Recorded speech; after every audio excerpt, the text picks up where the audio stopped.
ties to anybody on that in that space. But that's what I'm working on now, trying to make some things happen. Because I don't know if a lot of people know, but the HIV. Unhook this. There we go. But yeah, so that's what I'm up to these days, my brother. Just trying to make a difference, man. Because the HISD shutdown happened from the schools on that side and some other things. It's a whole lot of things need to be addressed on that side of town. I know y'all do a lot of work in the community too on the south side, which I'm super appreciative of. Just trying to do my part on this side. So. Yeah, now we actually be everywhere. We got a store on the north side too, in Greenspoint and Guns Point. So we do the same thing on the north side too. I'm just saying, like I grew up on the south side.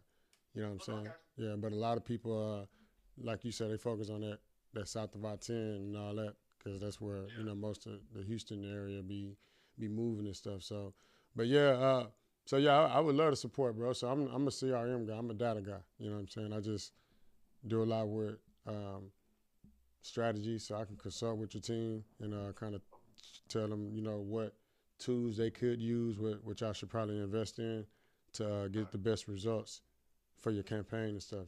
So now, what's your position again? What are you running for? State rep. State rep. Okay. Yeah, I'm running for state rep. So man, that's so. And yeah, any support will be appreciated, my brother. Yeah, all that. Because I got another friend brother of mine that was telling me like let me know what AI tools y'all use and all those things too, so y'all can get the best bang for your buck for some of these things. So yeah, man, I'm working on trying to fire on all cylinders. So I mean, yeah, and not to mention the incumbent has been there for 40 years, over 40 years at this point. So it's like, bruh, he's actually a friend brother of mine too. It's like I've been trying to ask him when he want to sit down, but we just we just had in the incident with Sheila and Sylvester. Like we really need to do better about passing this torch. Quit letting it have people come get it out people's casket. So that ain't gonna work. So what? Who was in that seat? Who's currently in that seat? I guess. Harold Dutton. He's actually a friend brother of mine. Harold Dutton. He's been there since he got elected the first time to this seat in 1984, and I was in preschool. My kids graduated high school now, so. But it kind of is what it is at this point. So it's like okay, but yeah, that's that. Yeah, so that's what we are, bro. But yeah, any support I would be really appreciated.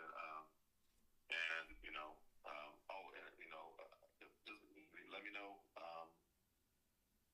Let me know if what to put you down for in Texas.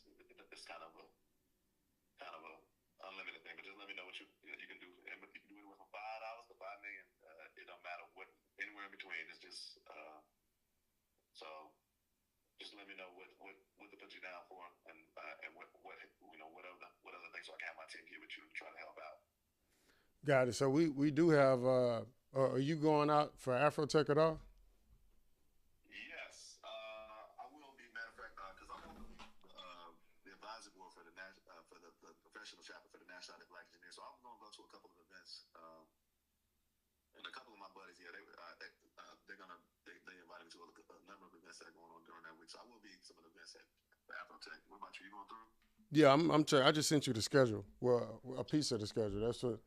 So every year when they have Afrotech, they come up with all these events throughout the city, and then they put them all on this Google Doc so everybody know like what's going on all day. So I don't know if you've seen this already, but I want to get this over to you because this will be. One of the places to go and just kind of network with the people and stuff, get out a little bit if that's something you're trying to do. Because it's all tech, you know what I'm saying? And with the elections and all that campaigning, it's just different now. You got to kind of campaign like a business or a brand. You got to campaign like you got a Black Friday sale coming soon. Yeah. You know what I'm saying? So because I know that, I'm like, hey, I don't know what tools your team may be using currently, but I look at artists or politicians, and I just be curious, like, what do y'all be utilizing to talk to the people that's not in front of you? You know what I'm saying? Because sometimes everybody not coming to the campaign rally type thing. No, and that's the issue part. I mean, that's why there's so you young people actually voting because most of the tools are geared towards the older people that actually vote. So To your point, yeah, you're right. That's why a lot of folks are not paying attention because it's like, well, you might mail it to you might mail some stuff to my grandma, but I don't even check my mail like that, so I'm not paying attention to it like that. So yeah, you're right. I got envelopes right now. I ain't opened up. I'm looking at some envelopes I ain't opened up. That's mail. Exactly. So yeah, and for me, I'm mostly looking. Only if I know I got a check coming through, I'm looking for that. But after I get that, I'm like, all right, well, whatever. I'm not other stuff. It's like, well, whatever. So yeah, I'm with you. So how what has I guess Harold done to stay in the spot? Like what do we need to do to kind of do more or help him? You know what I'm saying? Like pass the baton. Like what's going on? I mean, he's a Fifth Ward native, and he has done some things over the years that have been he done some decent things over the years. I mean, he helped he helped like make sure that felons like were able to regain their rights, some other things. But most recently, he's taken some stand. Like he's the reason the HSD got shut down or got taken over because But look, any and all assistance would be appreciated. So, but yeah, I mean, and unfortunately, with campaigns, what I've been working on. Basically, what I've been working on for the last couple months. What I'll be working on basically to the end of the year is raising funds to help support, because at some point we're gonna switch over and do we go back to some of the block walking, and we're gonna use the AI tools for the people who are online. But a lot of the old folks who vote and tend to be the primary voters, a lot of them don't pay attention to a lot of that stuff, so we still end up having to go to their house. But the idea is that by the time I do show up to some of these people, they've at least heard of me. Like, oh, I got some messages, I got some texts from you, I got some emails, I've heard of you. But now I can hear your speech without just saying, who are you again, and what are you talking about? So yeah, no, I'm with it. Again, I use short codes. I think you should have a short code before you continue going about campaigning and stuff. Like if you and your team don't have a short code, that'd probably be one of the main things I would get. I was just talking to one of my business partners with Black Wall Street. We got Black Wall Street weekend happening November 8th and 9th. So you should definitely come out to the business conference and you can grab the mic, speak, all that stuff. Tell the people what you got going. This is people from all sides of town. Gonna be over there. Chris Senegal, one of our speakers. I know he's from that side of town and stuff. You know what I'm saying? So it's gonna be a good look. I'm gonna send you that information. And so with the short code on the radio, we always had these radio ads. People always saying, "Girl, you better go to She's Happy Hour." You hear the jingle and all that. And so even right now, we got this open mic night that we promoting for a $5,000 giveaway. And so it's one thing for the people to hear the ad and then be excited about the ad and then know where to go to find out more information. But it's another thing for you to be able to send them information after that radio ad. And so with a short code, instead of them just hearing the ad, they get a chance to hear a call to action. So in your case, you'll be like, hey, it's your future state rep, Norris. We about to, take over Fifth Ward, Northeast Side, and bring Houston back. You know what I'm saying? HISD back to where it needs to be. Hey, that rhyme, by the way. Bring HISD back to where it needs to be, man. You can have that, man. You know what I'm saying? So boom. You take that, and now instead of you just putting that on the radio and people knowing like, okay, who you are, who to vote for, now you say something like, by the way, text the word Norris to 888-111 for more information or to stay connected or for your chance to win five. I don't know what you can and can't do in campaigning, what the rules and laws are. But you could say something like text the word Norris for your chance to win $100. You know what I'm saying? And everybody that's going to hear the sound of your voice on the radio, go text Norris to 888-111. When they text Norris to 888-111, because they heard your shit on the radio, you just get all that data. You got all them phone numbers, all them emails, them names, and birthdays, whatever it is you asking for in that form. And now, ongoing, you get to tell them what to do and who to vote for, because you got a whole list of listeners that's now transformed into potential voters. All you got to do is email them who you are, what you stand for. Just stay in their inbox like you got a sale coming up, like you got a concert or album release, about to happen, or you know what I'm saying? That type of thing. So, but a short code, I don't see a lot of politicians, especially using short codes. I think that's I see QR codes all the time. I don't ever see or hear about the short codes and stuff. So that's something I would definitely add to the toolkit. Good point. I appreciate that. No, that's what's up. Yeah, because I was like, I've seen and I've heard those I hear those things on the radio, and I know people do it. I just did not think about it in terms of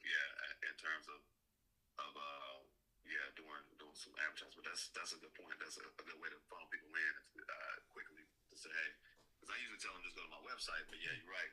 It's easy to just say, hey, text Norris to XYZ number and let them do it. That's a very different kind of way to go about it. But no, I appreciate that. That's what's up. With your campaign, this your first time running for something? No, I used to be on the county school board. I ran it, so I was on the county school board from 2019 to 2023, and then I had to resign when I ran for state rep. Okay. So yeah, but I'm familiar with running. I've been elected before, and been an elected official before. So just not currently, but yeah, I have been an elected official before, so I kind of know how that works in some regard. But yeah, it is very antiquated system, to say the least. It's a throwback system because a lot of usually the most reliable voters. I think they said the average age of a voter during the Houston race, well during municipal races is like 60 something. It's like that's the average age. Like damn, that means it's mainly old people who vote. So that's why everything is kind of skewed to them. It's like a lot of old school stuff, but it's not a whole lot of young folks involved. Yeah, we got to get the younger generation involved in, or shit, everybody get our generation involved. Exactly. It's possible though. We could definitely, you know what I'm saying, make it happen. I really, I stay away from politics. You know what I'm saying. You ever see you see me? You ain't never see me like I don't really be doing the most online when it comes to politics and all that. I definitely vote and get out and support, but I don't be posting and doing all that because I don't like being in the line of fire. You know what I'm saying? You know what I'm saying? So I always just stay out the way.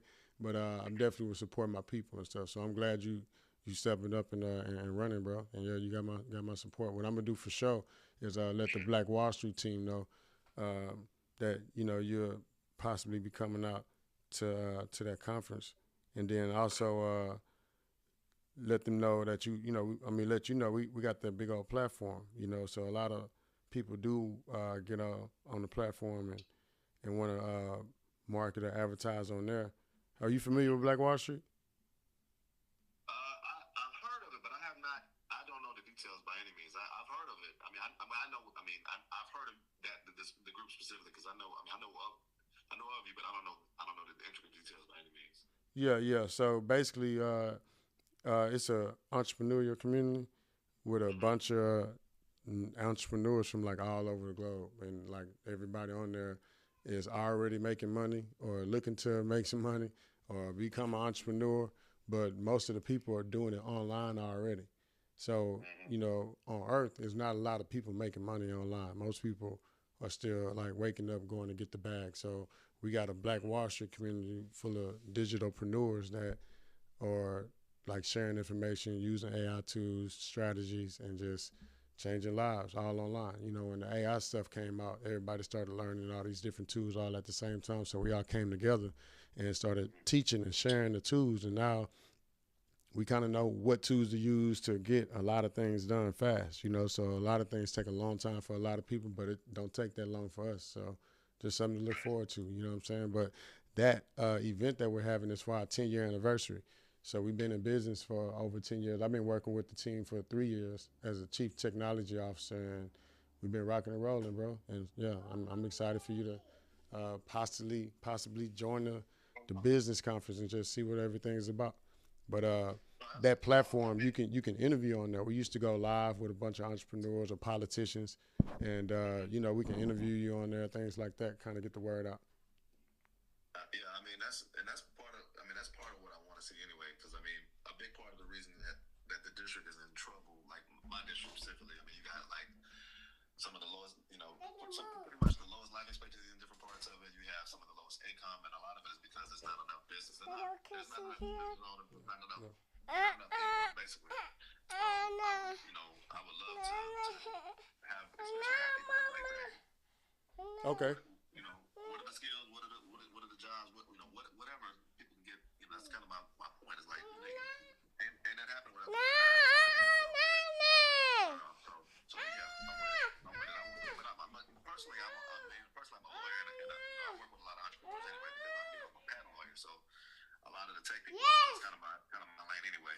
details, please. I'd love to. Yeah, want to talk more on a few different levels about it. So,